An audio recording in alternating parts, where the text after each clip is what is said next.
آپ کے پاس ایک ہیلپ لائن بھی موجود ہے 1094 جی. تو کس طرح سے کون کون سے ایشوز جو ہیں وہ خواتین آپ کے ساتھ ایڈریس کر سکتی ہیں اور اس کا طریقہ کار کیا ہے اور یہ ہیلپ لائن کس حد تک مددگار ثابت ہوئی اب تک؟ دیکھیں ہیلپ لائن پہ کال آ جاتی ہے پہلے تو وہ اپنا کیس ڈسکس کرتی ہیں, وہ بتاتی ہیں کہ بھئی میرے ساتھ یہ پرابلم ہے. پھر اگر کراچی کی ہوں گی تو ہم ان کو فوری طور پر اپنے ہی ہیلپ لائن سینٹر, جہاں یہ میرے آفس میں ہی ہے, آپ وزٹ بھی کر سکتے ہیں, ابھی اس کو پروگرام کے بعد آپ دیکھ بھی لیں, تو ہم ان کو بلا لیتے ہیں کہ جن کو لیگل سپورٹ چاہیے یا کوئی کہے کہ بھی مجھے کسی سے جان کا خطرہ ہے, ٹھیک ہے, پھر ہم اس کو پروٹیکشن دیتے ہیں.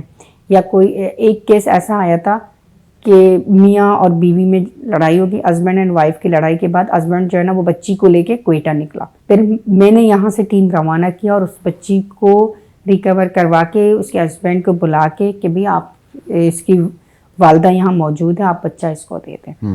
یعنی کہ مختلف پرپس کے جو ہے نا وہ کیسز سنے جاتے ہیں. کچھ مائنر کیسز ہوتی ہیں جو ہم یہاں بیٹھ کے ہی اس کو سالو کر لیتے ہیں. کچھ مس انڈرسٹینڈنگ ہو جاتی ہے, پھر ہم فیملی کو بلاتے ہیں, وہ کہتے ہیں اوکے ٹھیک ہے, لیکن ہم ان کو یہ بھی کہتے ہیں, جو کمپلینر ہوتی ہیں ہم اس کو کہتے ہیں کہ بھئی آپ دوبارہ بھی ہم سے رابطہ کر سکتی ہیں اگر آپ جا رہی ہیں, رضامند ہے فیملی کے ساتھ.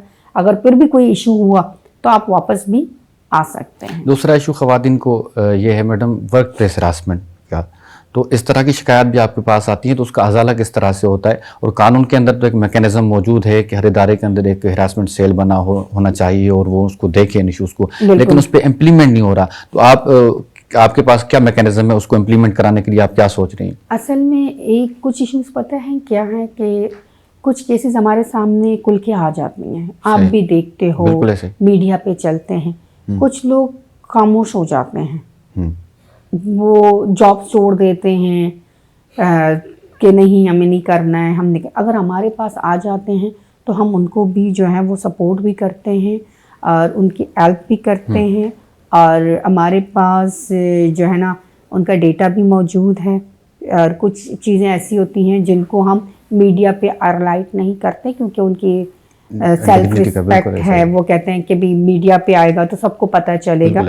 تو ہم کوشش کر رہے ہیں اور اسی کوشش پہ یہ سیل بننے سے یہ کیسز کا رجحان جو ہے وہ اب کم ہو گیا ہے. ابھی ایک حال ہی میں واقعہ پیش آیا پولیو ورکر کے ساتھ جیکما آباد میں, جس نے سندھ حکومت نے اس پہ ایکشن بھی لیا, جو منسٹر فار ہیلتھ ہیں انہوں نے بڑا اس پہ ایکشن لیا. بالکل. تو سندھ کے اندر بہت ساری خواتین ایسی ہیں جن کو اس طرح کے معاملات کا ہے. کراچی کے اندر تو پڑھی لکھی عورتیں ہیں, وہ تو ہیلپ لائن پہ جو ہے وہ رابطہ کر لیتی ہیں, لیکن جو گاؤں دیہات کے جو عورتیں ہیں وہ کس طرح سے آپ کے ساتھ رابطہ کریں, وہ کس طرح سے اپنے جو شکایات ہیں ان کا ازالہ کروا سکیں؟ جی بالکل, ظاہر بات ہے, آپ نے بہت اچھا سوال کیا کہ ہر کوئی جو ہے نا کمپلین سیل تک اپروچ نہیں ہو سکتا ہے. تو ہمارے سیف ہاؤس میں بھی کچھ خواتین ڈائریکٹ آ جاتی ہیں, وہ کمپلین نہیں کرتی ہیں, کمپلین سیل کا ان کو علم نہیں ہوتا ہے. جیسے وہ سیف ہاؤس میں آتی ہیں ویسے ہم ان کا پروسیس اسٹارٹ کرتے ہیں, ہم ان کا فارم فل کرتے ہیں, پھر پولیس اسٹیشن پہ کہتے ہیں. اور گاؤں میں آپ کو پتہ ہے نا آج کل بھی وہ کلچر ہے کہ آج کل ہمارے یہاں شہروں میں اپنی سوسائٹی کے اندر برابر گھر والا کیا کر رہا ہے ہم کہتے ہیں کہ وہ میرا میٹر نہیں ہے, یہ الفاظ ہم سنتے ہیں. لیکن گاؤں میں آج کل بھی لوگ ایک دوسرے سے ملتے ہیں, ہیلپ کرتے ہیں. اگر ایک کو پتہ چلا تو پھر دوسرے کو جو ہے نا انفارم کرتے ہیں کہ آپ جائیں, سیف ہاؤس جائیں, دارالعلومان جائیں. اگر ہمیں میڈیا کے تھرو بھی اگر پتہ چلتا ہے نا تو ہم جا کے اس پہ ایکشن لیتے ہیں.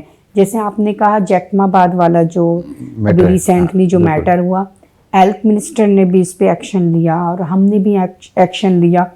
وہ تینوں جنہوں نے کاروکاری کا کہا وہ بھی اریسٹ ہیں, اور جنہوں نے ریپ کیا جس بندے نے وہ بھی اریسٹ ہے.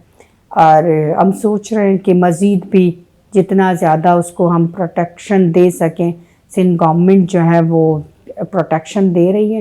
اسی طرح سے مختلف کیسز آتے ہیں.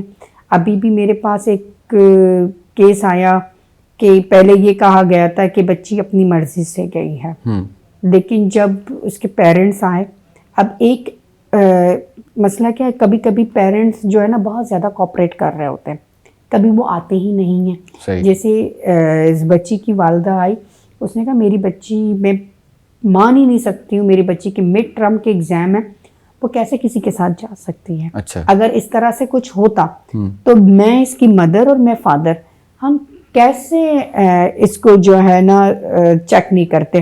اور اس بچی کو آج کل پتہ ہے کیا، بچیوں کو لے جاتے ہیں اور ایسا تیار کرتے ہیں، اور یقین مانیں اس بچی کے موبائل کے اسٹیٹس لگوائے گئے اس سے، اچھا، کہ میں نے فلاں کے ساتھ شادی کی ہے، میں خوش ہوں، اب آپ لوگ مجھ سے رابطہ نہیں کریں۔ مجھے جو ہے میری امی کی کزن ہے، وہ مجھے جو ہے نا وہ راسا کرتا تھا، میں اس وجہ سے بھاگی ہوں۔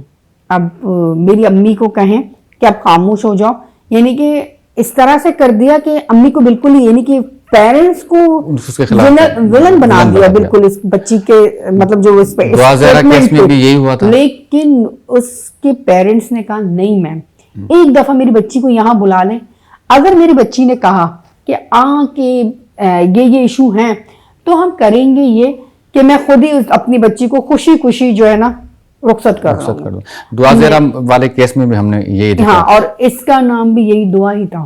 اچھا، ہاں، تو یہ لاڑکانہ کا دعا بروئی کا جو کیس، ہاں یہ والا جو کیس یہ میں ڈسکس کر رہی ہوں۔